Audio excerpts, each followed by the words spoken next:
जी अस्सलाम वालेकुम। प्रवास कमाल बायोलॉजी के साथ आज का जो आपका टॉपिक है वो एनारोबिक रेस्पिरेशन है। पहले जो हमने पढ़ी वो क्या थी, एरोबिक रेस्पिरेशन। अब हम देखेंगे एनारोबिक रेस्पिरेशन को, यानी कि जब ऑक्सीजन की प्रेजेंस नहीं होती, ऑक्सीजन अवेलेबल नहीं होती, तो रेस्पिरेशन कैसे कंटिन्यू रहती है, और इस चीज़ को हम फर्मेंटेशन भी कहते हैं। ठीक है, फर्मेंटेशन बेसिकली क्या है, केमिकल ब्रेकडाउन है सब्सटेंसेस का, और जिसका मेन पर्पस है वो ये है कि हमने एनर्जी को जनरेट करना है in the form of ATP. तो इसकी आगे से दो टाइप्स हैं, lactic acid fermentation and alcoholic fermentation. तो पहले हम जो है वो लैक्टिक एसिड फर्मेंटेशन को डिस्कस करते हैं। इसकी जो प्रोडक्ट होती है एंड प्रोडक्ट वो लैक्टिक एसिड होती है। ठीक है, ये एनिमल्स में और बैक्टीरिया में होती है। हम ये भी कहते हैं कि जो फर्मेंटेशन है वो अकर होगी ऐसे सेल्स के अंदर जिसके पास एक या तो माइटोकॉन्ड्रिया नहीं है या फिर उनको ऑक्सीजन अवेलेबल नहीं है। तो माइटोकॉन्ड्रिया को तो हम थोड़ा साइड पे कर देते हैं। ठीक है, तो ब्लड सेल्स के पास वैसे माइटोकॉन्ड्रिया नहीं होता। ठीक है, तो अगर हम बैक्टीरिया की बात करें तो बैक्टीरिया, ऐसे बहुत सारे बैक्टीरिया हैं जिनके अंदर माइटोकॉन्ड्रिया नहीं भी है, तो भी वो फर्मेंटेशन के प्रोसेस को जारी रखे हुए हैं अपनी जो है वो सेल मेम्ब्रेन के थ्रू। तो एनिमल्स में जो अगर यानी ह्यूमंस के अंदर होता है तो ये मसल सेल्स के थ्रू होगा ये वाला फिनोमेना। और बैक्टीरिया आपको पता है कि योगर्ट जो है वो बनने के प्रोसेस को कैसे, कि बैक्टीरिया क्या करते हैं, जो मिल्क की प्रोटीन है उसको पायरोवेट में कन्वर्ट कर देते हैं। ठीक है, फिर क्या होता है कि लैक्टेट बन जाता है, और लैक्टेट की प्रेजेंस की वजह से ही जो मिल्क होता है वो योगर्ट में कन्वर्ट हो जाता है। आपको पता है कि ग्लाइकोलिसिस, ठीक है, जिसको हम कहते हैं कि ग्लूकोज, ठीक है, वो किस में कन्वर्ट हो गया है, पायरोवेट के अंदर। तो इसको हम क्या कहते हैं, ग्लाइकोलिसिस कहते हैं। ठीक है, तो अब ये तो हो गया बैक्टीरिया ने कैसे जो है वो योगर्ट में कन्वर्ट कर दिया मिल्क की प्रोटीन को। अब एनिमल्स में अगर हम देखें, ठीक है, तो क्या होता है कि ये जो फिनोमेना है ये मसल सेल्स के अंदर होता है। मैंने आपको अभी बताया, जब हम इंटेंस एक्सरसाइज करते हैं तो ऑक्सीजन की डिप्लीशन हो जाती है हमारे मसल सेल्स के अंदर, यानी ऑक्सीजन की कमी हो जाती है।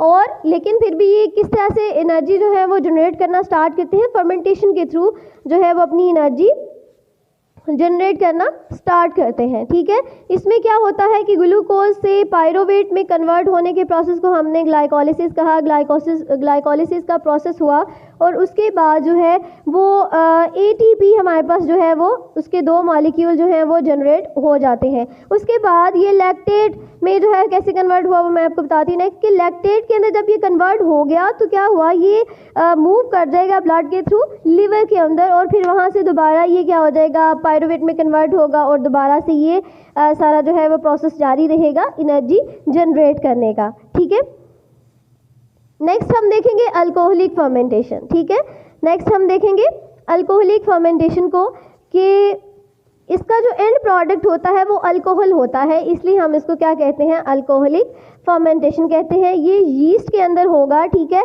और फंजाई के अंदर। ठीक है, यीस्ट की जो है ये फंजाई के अंदर होगा।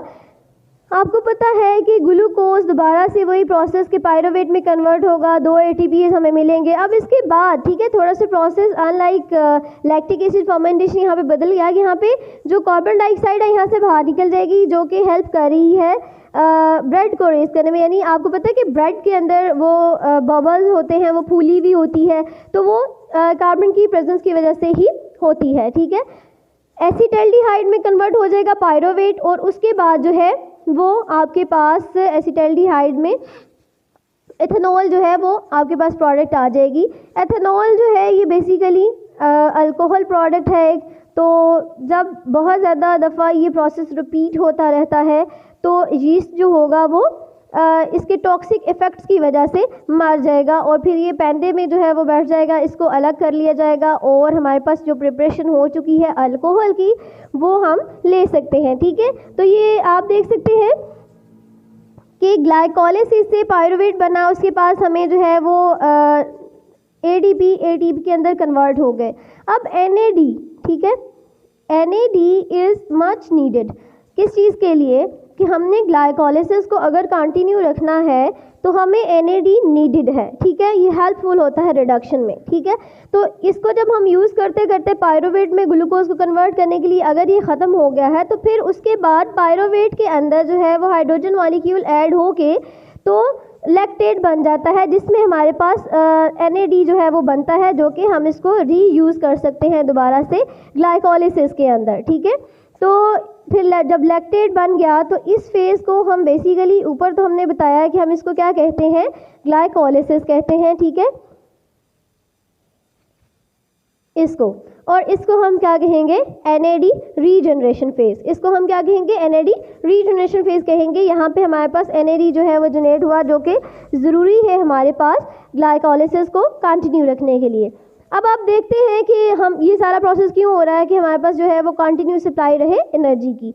2 types of organisms can carry out fermentation. 2 तरह के ऑर्गेनिजम्स हैं जो कि फर्मेंटेशन को कैरी आउट करते हैं। सबसे पहले आपके पास ऑब्लिगेटिव एनारोब्स और फिर फैकल्टेटिव एनारोब्स। फैकल्टेटिव एनारोब्स जो होंगे वो ज़्यादा अच्छा जो परफॉर्म करते हैं वो ऑक्सीजन की प्रेजेंस में करते हैं, लेकिन इनके अंदर ये खुसूसियत है कि अगर ऑक्सीजन प्रेजेंट नहीं है तो ये स्विच कर जाते हैं फर्मेंटेशन की तरफ और क्या करते हैं, ऑक्सीजन जो है वो उसकी प्रेजेंस के बगैर भी ATP जनरेट कर लेते हैं। इसके अंदर बैक्टीरिया आ जाते हैं, यीस्ट और सेल्स वगैरह आ जाते हैं, ठीक है, और ये NAD की प्रोडक्शन भी करते हैं फॉर द ग्लाइकोलिसिस। उसके बाद ऑब्लिगेटिव एनारोब्स हैं, तो ये इनके अंदर जो सिंगलेट ऑक्सीजन मॉलिक्यूल होता है बहुत ज़्यादा रिएक्टिव होता है।